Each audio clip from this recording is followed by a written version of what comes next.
Ele está trazendo resposta para você. Amém? Irmãos, eu quero tematizar a minha mensagem. Eu quero colocar um tema nela acerca do texto que nós lemos. O tema é: não deixe Icabod nascer. Amém? Amém. Não deixe Icabod nascer. Olha aí pro teu irmão aí, diz assim: não deixe Icabod nascer. Deixe Icabod nascer. Glória a Deus. Nós não vamos deixar Icabod nascer.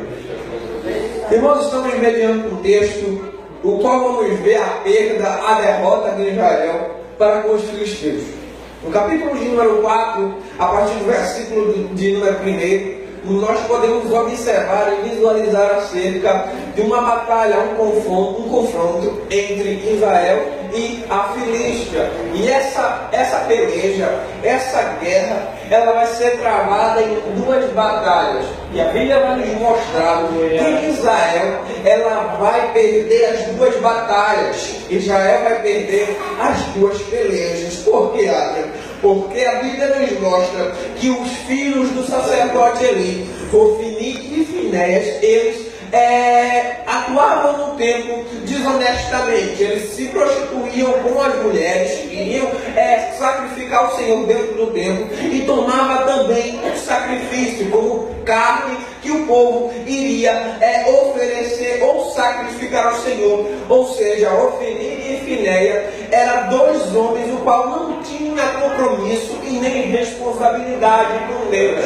E podemos entender que agora Deus vai criar uma situação para tirar Ofni e Finéias de dentro do templo, para que aquele negócio não pudesse mais continuar. Aquele arrumadinho lá de Ofni e Finéias está ali fazendo o que era errado, praticando o que era errado. Deus vai criar uma situação para que esses dois homens sejam tirados dali. E Deus ele vai promover uma guerra entre a Filístia e entre Israel. E essa guerra, como eu já falei, ela é dividida em duas batalhas. Dentro dessas duas batalhas, a Bíblia diz que na primeira batalha Israel vai perder, perdendo assim 4.000 homens. 4.000 homens vão morrer na primeira batalha da guerra de Israel com a Filístia.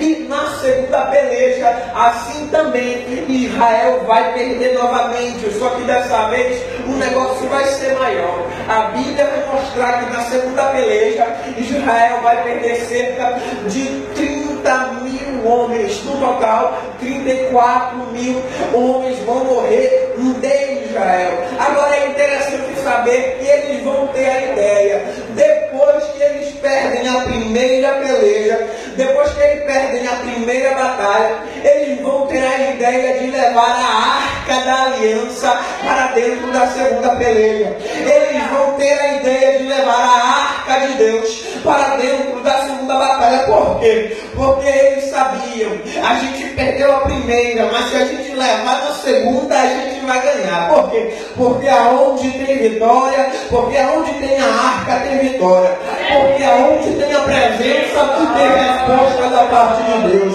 aonde tem a presença tem o mover de Deus. A Bíblia nos mostra no segundo livro do profeta Samuel, no capítulo de número 6 e o versículo 11, que a arca da aliança ela vai ser levada para a casa de Obed-edom. E a Bíblia não diz, mas ela não deixa pensar que Obed-edom estava passando numa situação difícil, porque a Bíblia fala que a arca abençoou a casa de Obed-edom, os seus vizinhos, toda a sua família. A arca abençoou Obed-edom. A presença de Deus abençoa. Aí a Bíblia me deixa pensar que Obed-edom estava passando num momento difícil, só que a arca vai chegar na vida de Obed-edom. E aonde a arca chega, ela traz a paz. Aonde a arca chega, ela traz a alegria.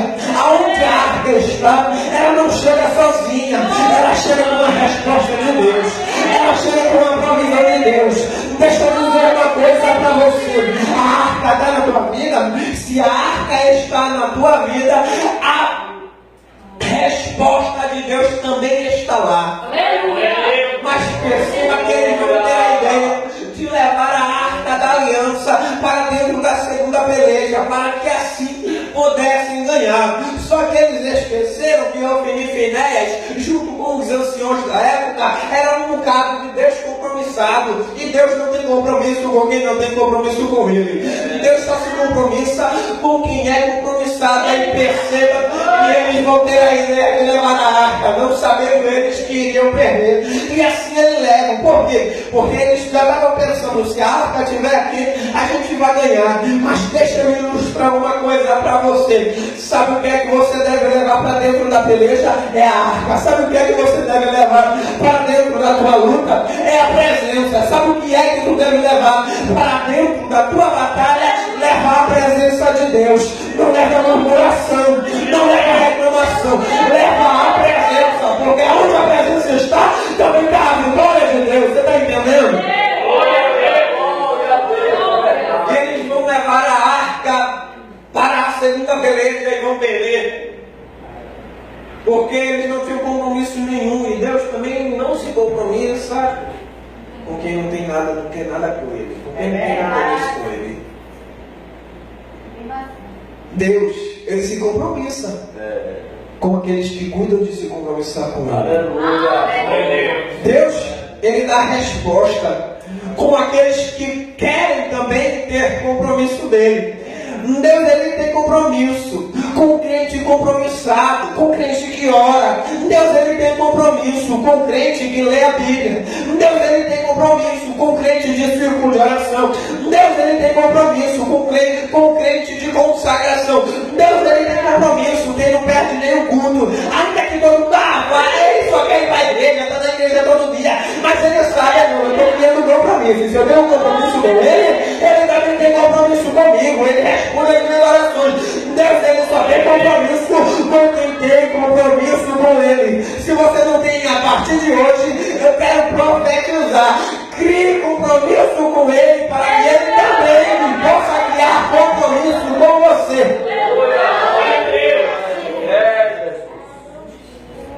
Aí eles perdem.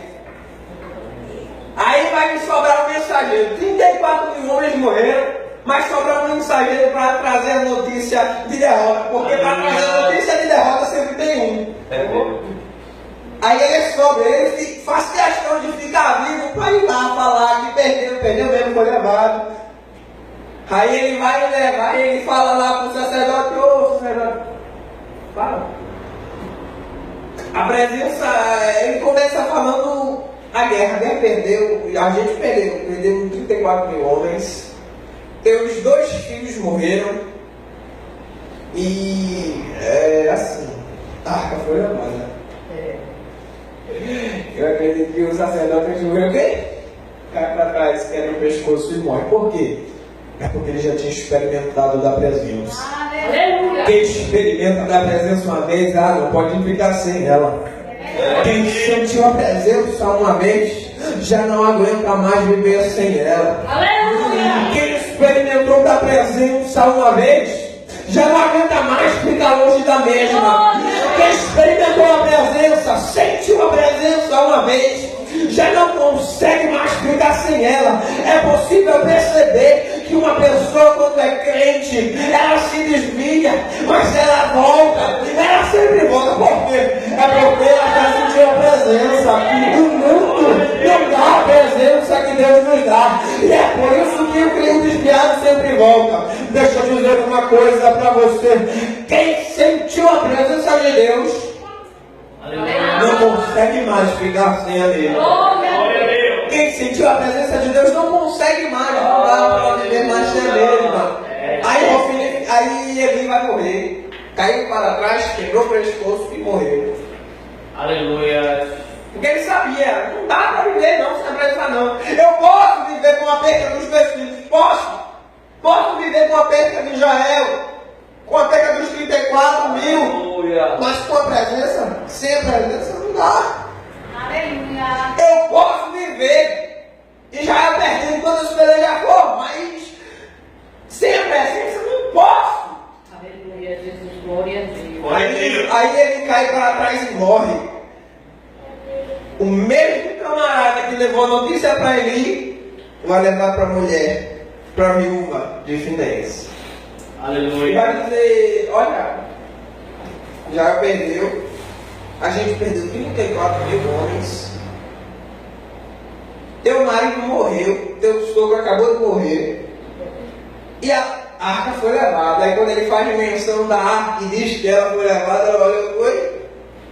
A Bíblia diz que a dor foi tão grande que ela deu a luz.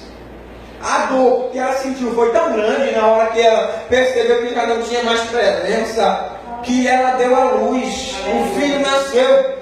Aí as mulheres vão dizer, olha, tu já deu filho, eu quero saber.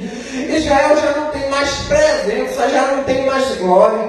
Eu não quero saber se eu tive filho, ou vou deixar de ter, ou vou ter um dia. Eu estou me importando de que já não tem mais presença.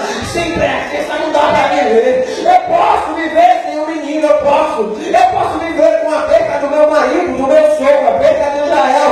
Eu posso viver com a perda de tudo, mas com a perda da presença, aí não dá. Com a perda da arca, não dá para viver. Deixa eu dizer uma coisa para você. Crente que não tem presença, não vive. Aleluia. Morre. Morre, porque sem a presença não tem vida. Aí a Bíblia diz que quando ela recebe a notícia de que a arca foi levada, o menino vai nascer. E ela vai colocar o nome do menino e acabou. Eita, fosse a presença, acabou a presença, já não tem mais glória, a presença foi levada, a arca de Deus. E acabou nasceu, e acabou só pode nascer se a presença foi embora. É por isso que eu coloquei o tema de não deixe acabou nascer, porque se você não deixar a presença for levada, e acabou não nasce. Mas acabou só nasce se a gente perder a peleja. E a gente só perde a peleja se a gente for um bocado de descompromissado. Deixa eu dizer uma coisa para você. Não seja descompromissado para não perder a peleja. Porque se você perde a peleja, você perde a presença. Mas eu quero profetizar que na missão pentecostal acabou não vai nascer. Eu quero profetizar que na vida do pastor dessa igreja, acabou não vai nascer. Eu quero profetizar que na vida dos irmãos dessa igreja, acabou não pode nascer. Acabou não vai nascer. O parto de acabou não pode acontecer. Deixa eu dizer uma coisa para você. Acabou não vai nascer na tua vida. Eu estou profetizando. Acabou não vai nascer na tua família. Acabou não vai nascer na tua casa. A presença de Deus vai prevalecer. Acabou não pode nascer. Deixa eu dizer uma coisa, e acabou só nasce se a gente perde a peleja. Mas Paulo, ele falou assim, todo dia nós somos reputados como ovelha para o matador. Mas em todas essas coisas, mesmo nessa situação, sabe o que é que nós somos? Nós somos mais que vencedores. Sabe por quê? É por Jesus Cristo. E se nós somos vencedores todos os dias, isso significa que todo santo dia a gente peleja. Todo santo dia a gente está batalhando, mas todo dia a gente vence. E se a gente vence, a presença continua. Se a gente ganha, a presença ainda está na nossa vida. Deixa eu dizer uma coisa para você.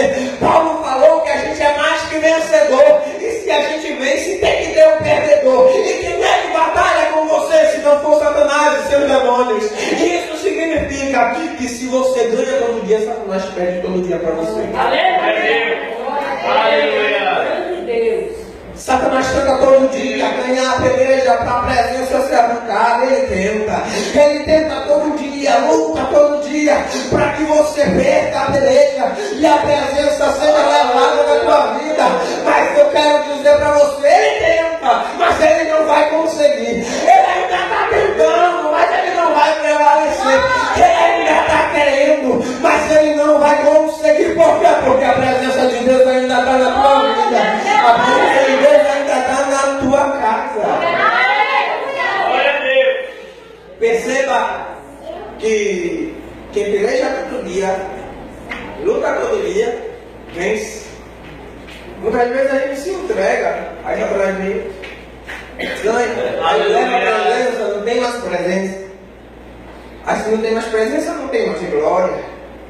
Se não tem mais presença, não tem mais vida. Aí Satanás está todo dia querendo levar essa presença que você tem.